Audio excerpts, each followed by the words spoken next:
8-year-old retarded boy is going to go, oh, there's a lot of holes in that story. Can we all just get lives now? Look at my hair's all messed up. I just had to jump on and talk about this because I have had it with people. People are annoying and they need to stop. Here's the deal. I get it. Joe Rogan has done some horrible things in the past, but I hate to break it to everybody. Everybody was doing jokes like that back in the day. By the way, this is Ty Rivera, the absolute best LGBTQ comedian in the world. Please like, comment, and subscribe because I really do need the help in case you aren't noticing these numbers.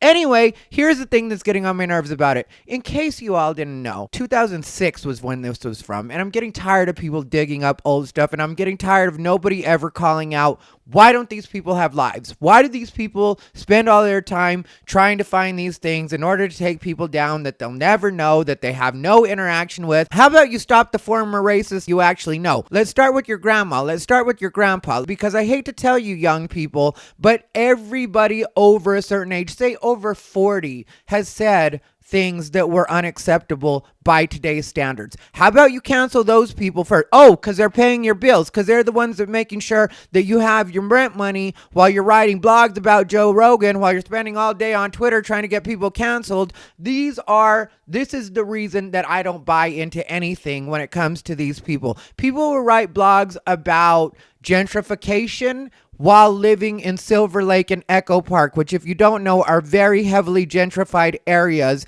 in LA. So you're part of the problem, but you're trying to make it seem like this is the problem. I hate to tell you, you are the problem. When it comes to Joe Rogan, I get it. He said some unpopular things. He had some people on that go against the mainstream narrative. I get that. He said things that are unpopular about trans people. But at this point, you guys are trying to turn into the Elliot Ness of the internet that couldn't get Al Capone on the charges they actually wanted to get him on, so instead they went for tax evasion. You guys are the same as that. Like, really, what you're mad about is still the stuff about Joe Rogan and the LGBT community and some of the things they said about that. So that didn't work. So then it becomes vaccine misinformation. Then after that, it becomes he said the N-word a million times. Now it's he's made fun of a mentally disabled child that didn't really exist, a fictional child. And if you want, I'll put the full joke at the end. What Joe Rogan should really be embarrassed about from that clip is that horrible outfit he was wearing. But we were coming out of the 90s, so I'm going to give him a pass on that too. And I'm going to tell you guys, Joe Rogan, I'm not a Joe Rogan stan on any level. Joe Rogan has never done anything for me personally. Have I met Joe Rogan? Yeah, a couple of times. And I'll tell you about my personal story with Joe Rogan. What happened was I would see him at the Comedy Store quite a bit. One night we were both on the same show, which is Jeremiah Watkins' Stand Up on the Spot, which is basically improvised comedy where the audience shouts subjects at you and you make jokes off of that. I usually do really great on these shows. On this particular night, it was in the Belly Room, and we were in the Belly Room green room, which, if you're not familiar, is a tiny little green room, probably smaller than a lot of your bedrooms. It's a tiny little green room. Joe Rogan was back there. Todd Glass was back there, who Todd Glass came out of the closet several years ago in order to help out the LGBT community. But I hate to break it to Todd Glass, he wasn't the hero that the LGBT community was looking for. And really, I think Todd Glass just did it for a shot in the arm to the career, to tell you the truth, and nobody cared. I mean, like, he came out, it happened, whatever. But that's just me being an asshole, because really, I hate people coming out of the closet just for clout. Like, that to me is very annoying. I've been out of the closet since I first got into comedy. I never once pretended to be straight. I never tried to pretend to be straight. So these Johnny-come-latelys, that's who needs to be canceled. But not really. I don't even think they deserve to be canceled. Really, I don't think a lot of people deserve to be canceled at all. And I know that bothers a lot of people because everybody wants to cancel everybody for everything right now. But unless somebody does something truly hateful, I don't see the point. Unless somebody does something that is truly detrimental to society, I don't see the point. When it comes to Joe Rogan and talking about vaccines, I get it. Some people are upset about that. But in a lot of cases, all Joe Rogan does is allow people a platform to talk about alternative ways of handling different situations, even when it comes to COVID. And I think that there is nothing wrong with that at all. But Anyway, let's get back to me, because that's where the focus should always be, is on me. What happened was, I was in the green room of the belly room. Joe Rogan and Todd Glass were back there. Todd Glass was asking Joe Rogan about, like, you know, working on new material and how much Joe Rogan actually writes. And Joe Rogan was telling him, and it was like the worst episode of Inside the Actor's Studio ever. I really was just like, ugh, can these two just shut up? And it was, you know, this was like 2016, 2017, something like that. And, you know, I'm in the green room and I'm trying to get in my head for this show. And there's Joe Rogan. Well, this is the way I go about writing material. And I've found that if you do this particular thing, and Todd Glass was like, oh, would you say that if you're writing material? And it was terrible. It was just the most annoying thing ever. And I wasn't able to get it in my head. And I went out on stage and I ended up having a so-so set. But I usually kill shows like that. And I really do feel like it was because Joe Rogan and Todd Glass would not shut up in the green room of the belly room, and I could not get into my mental space that I needed to be in, and it was driving me fucking crazy. So if you want to cancel Joe Rogan, let me help you out. Joe Rogan torpedoed the set of an LGBTQ comedian. There's what you can cancel him about. And that would be as ridiculous as everything else you guys are trying to get him canceled about. Just accept that you don't like him and that there are a billion other things. Literally, there have to be at least a billion other things on YouTube, on Spotify, on every platform that you can watch instead of Joe Rogan. Why don't you stop concentrating on Joe Rogan? And like I said, the clip that I'm about to let you guys see all of is from 2006.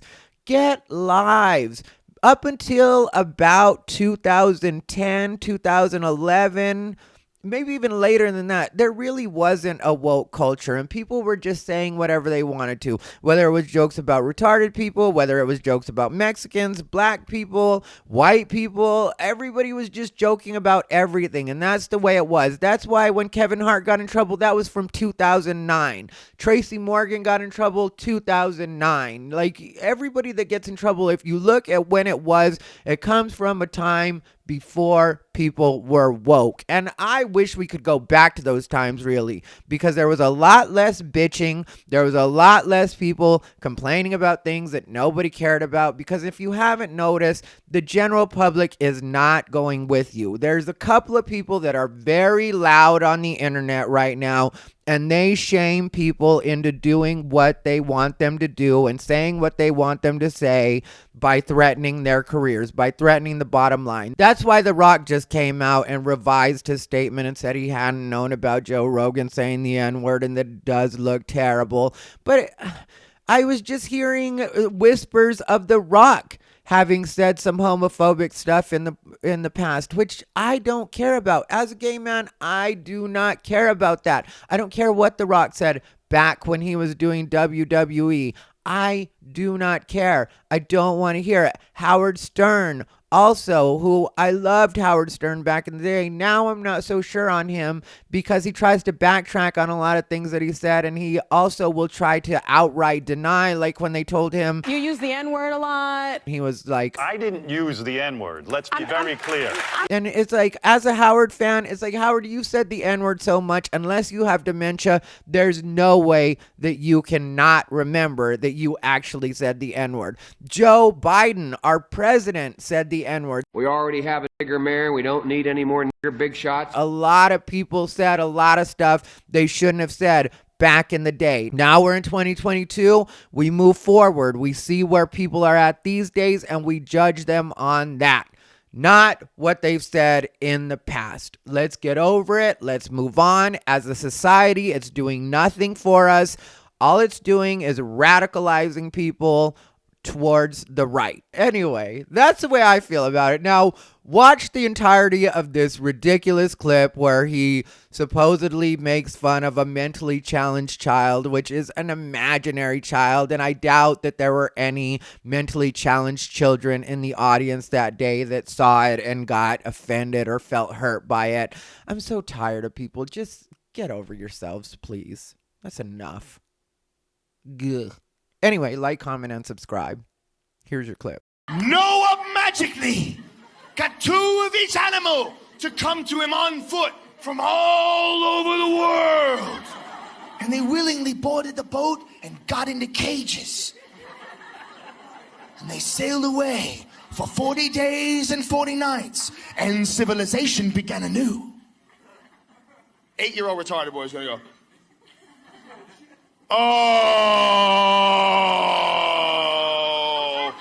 Oh, there's a lot of holes in that story. Let me sit down for a moment. First of all, how big is this fucking boat? Didn't you tell me there are millions of animals? One guy built this boat. How long did it take him? Where did he get all of the wood? 600 years seem a little old for a fella to be taking on a project of this magnitude.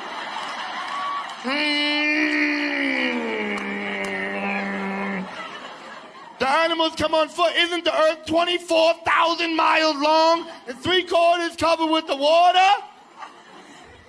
Wait a minute. What did the animals eat when they were on the boat for 40 days? Since animals like to eat other animals!